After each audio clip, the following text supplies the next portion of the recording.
Gail Rector, the head of the University Music Society, called me and said, Leonard Bernstein is coming with the New York Philharmonic.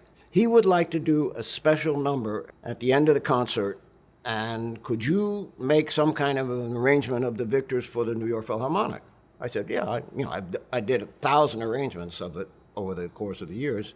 So I decided, rather than just do an arrangement, that I would try to set it as if all the famous composers in history had written the Victors.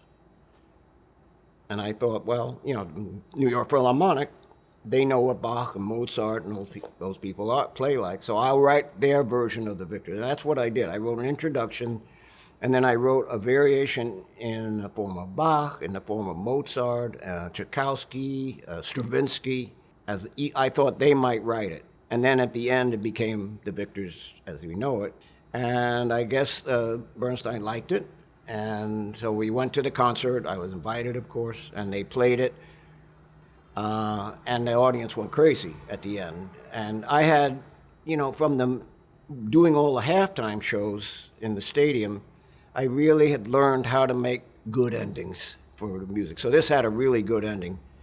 And the audience went crazy. After the concert, there was a reception, and it happens at that same concert, the orchestra premiered the last piece by Aaron Copland. And of course, he was an idol for me. I thought the greatest American composer, which he was, the greatest living American composer, or maybe ever. He had written, I think it was his last piece actually, it was a piece called Inscape. And it was very modern. It wasn't like Appalachian Spring or Rodeo or anything like that. And the audience, at the point they played it, the audience gave a very nice hand and was very respectful. Nobody knew what was coming later in the concert. And of course, at the end of the concert, then the place went crazy when they heard the Victors.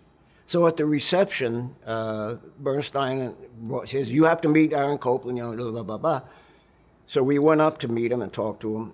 And he was like purple with rage at Bernstein. He said, Lenny, he says, what do you think you're doing with this guy? And you put this piece on the program, and he just stomped away, and he was just screaming at both of us. So it was kind of funny. But so anyhow, that's the story of the variations.